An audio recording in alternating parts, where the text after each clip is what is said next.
Hi everybody, Russ from the West Ham Network. Hope you are all safe and well, my friends. Happy Thursday, almost the weekend. We're getting there. We are getting there, and it's going to be a belter. Get the barbecue all ready. I was going to say dusted down, but you don't dust. You dust the barbecue down, but anyway. Anyway, hope everyone is safe and well.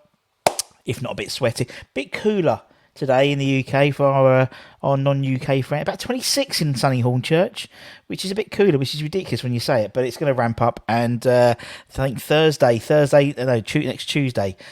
See you next Tuesday. 37 degrees in central London. That's going to be fun. Looking forward to getting on the train already. Woohoo! Anyway, I present to you the Hammers headlines today, the 14th of July. Kids almost broken up in association with KUMB.com. 3 stories. Back at lunchtime today, I had to sort of my... Is it bi-weekly when you do it? Yeah, because fortnightly is every other week. Bi-weekly. So my bi-weekly sort of transfer rumour roundup. Spoke about people like Gabigol, Simeone, Onana, Wijnaldum, and various others as well. So go back and check that out. Also, last night we had Igor Stimac on the show doing a live interview, putting together a Hammers 11, which is possibly one of the best 11 I think I've ever seen in the modern era. Not obviously my era. Obviously, I wasn't around. I was born in 1981. So obviously, that sort of Boys of 86, the FA Cup in 1980, the 67, I wasn't around, but in my era, he's put a hell of a side together. So go back and check it out. We're going to talk about that in a minute, actually, because some of the stuff, one of the questions that was submitted, as I said, what we do is it's a live Q&A as well, so you put questions in, I put them in front of Igor. It's always a question about pie mash as well. He tried it once, didn't like it. Didn't see what the fuss was all about. Fish and chips. He likes the fish and chips, but not the pie and mash. So anyway, check that out, and we'll talk about that in a tick. There's some interesting things he says about one of our current players. So 3 stories. The first one is a transfer story, as always we do on this channel, and it's about Adama Traore. Do you remember him? He's come back. Jesus, look at that guns on him. So obviously he was on loan to Barcelona last season. For the tail end of last season, didn't impress too much, and is back at Wolves. But a report today has stated that Wolves would accept £10 million for Adama Traore this summer. Considering last summer it was 40 million, I think Spurs were looking at him, and we were having a bit of a sniff around for him as well. But now it's only £10 million as his contract expires in 12 months' time. And they'd rather cash in now for something rather than him go for nothing next year. Apparently Everton are showing a lot of interest, but it's believed that Adama is holding out for a top 4 club, or at least a club that's playing in Europe. Ding, ding, ding, ding, ding, ding. Aren't we playing in Europe? Obviously, he went on loan to Barcelona in January. They had the option at the end to make that deal a permanent deal. However, they didn't. Barcelona haven't got a lot of money at the moment, and obviously they're scrubbing around all their going down the back of the sofa to go get all those. I was going to say, no, it's euros now, isn't it? Get those spare euros together to put £60 million together for Rafinha, so they're not going to part with money for a player in a similar position to Traore. So they're doing it at the moment. He played less than 20 games for the La Liga club, only scored 1 goal, 4 assists. Across the season last season, but he's obviously in the mould of Antonio, and we know that Moyes would want a striker to be reminiscent of Antonio, and for £10 million, I don't think that's too much of a bad deal. His goal, look at Antonio's goal ratio. It's only in the last sort of 2 or 3 years. He's been at the club for a few years now, and it's only the last couple of years that he's actually got into his groove and has got consistently 10 goals a season. And obviously, we had Harry on who's been doing some great shows on Saturdays on the channel, and he's been talking about Antonio and what he brings. And it's, although his expected goals is lower, his assists is considerably higher than he should be producing for his position. So, it's that sort of yin and yang type thing. But I think Traore, man, who can play on either flanks, he can play up top as well. Could you imagine him and Antonio on the same pitch at the same time? I would shit myself if I was a fullback. And these two turned up, absolute beast. I think 10 million is an absolute bargain. And as I said, if he's holding out for a team that plays in Europe, there's only 7 of them in the Premier League. So we'll see what happens there. But we'll keep an eye out for that one. In terms of one in, one out, we've spoken about this guy a couple of times. In terms of Issa Diop, apparently West Ham have set a price on his head. Probably got one of those price guns, those stickers. 20 million. 20 mil is yours, basically. Fulham have put a couple of bids in. The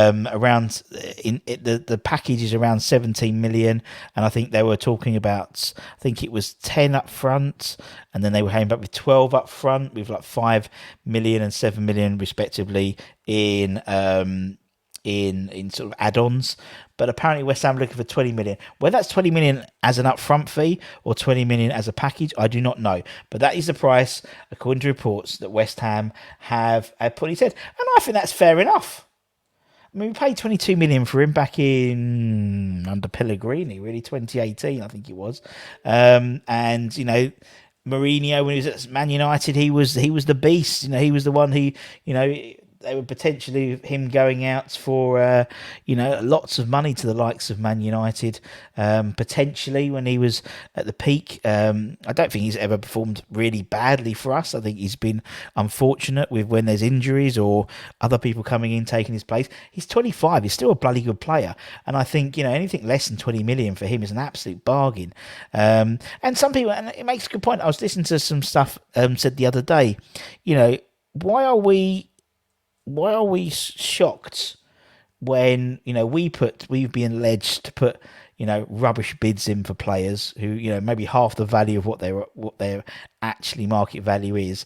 When it happens to us, we're shocked. We're like, what? 12 million? Well, it's like, you know, we do the same thing. But apparently 20 million is what it's going to take to part with Diop.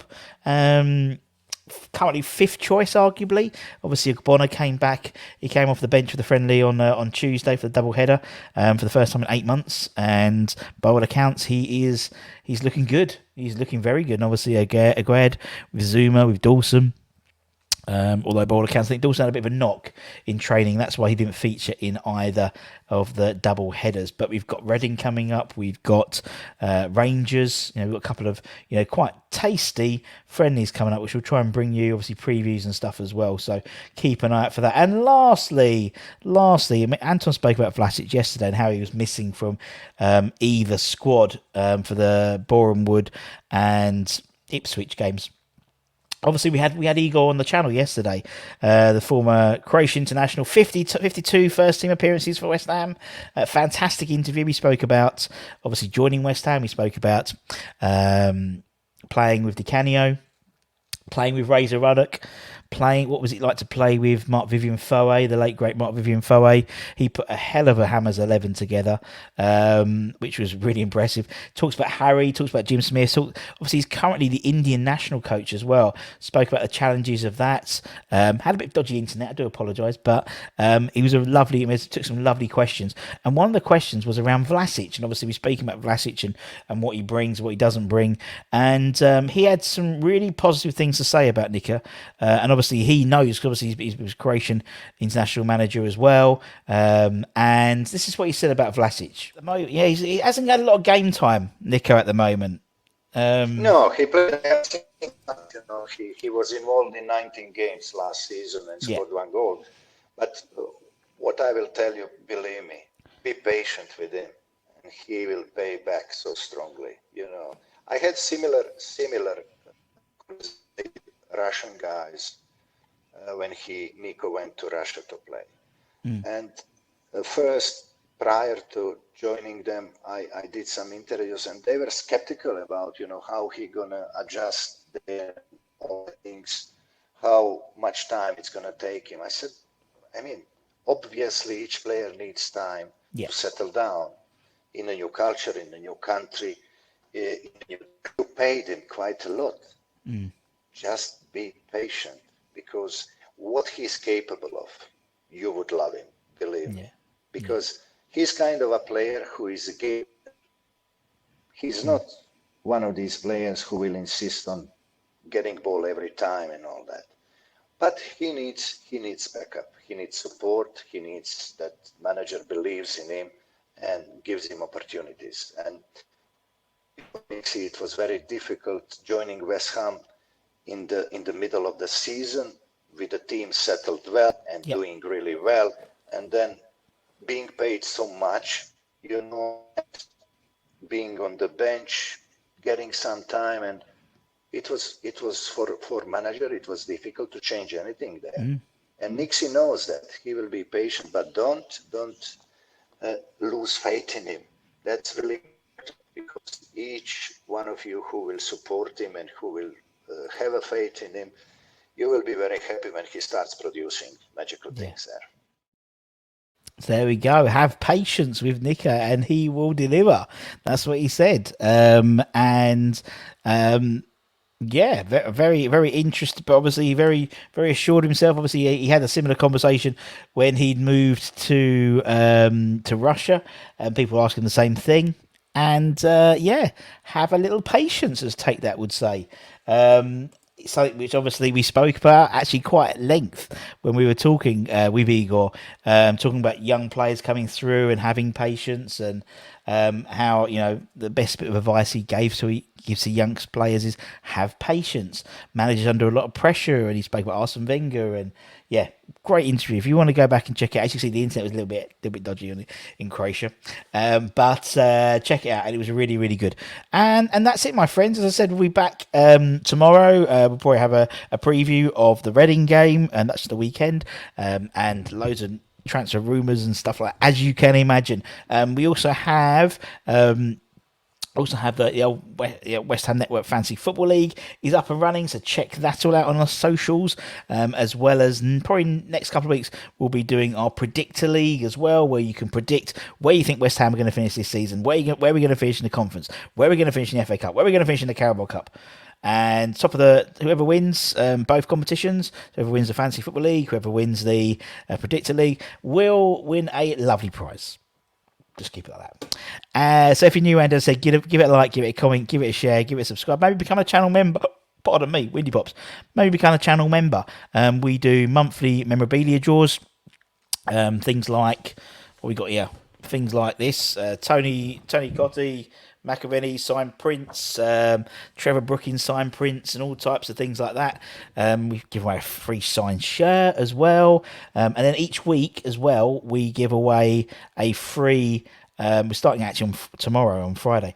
We're giving away a free Untuck It shirt, which is about 70 notes, 60, 70 notes. They're not cheap, those shirts, but thanks to our sponsor Untuck It, we will be doing that every week. So maybe become a channel member and support the channel. And until that, my friends, take care, everyone. Stay safe, wash those hands, stay happy, stay healthy, stay positive, stay hydrated. Very important at the moment. Stay hydrated. And if you've got any tips about how I can have a cool night's sleep, please let me know. It's starting to get a bit, although I think a bit cooler the next couple of days, but towards the end, Sunday onwards, it's going to get hot again. So any tips, any old wives' tales, please let me know in the comments below. Take care, everyone. Stay safe, wash those hands. Come on, you irons, and toodle pip for now. Bye-bye.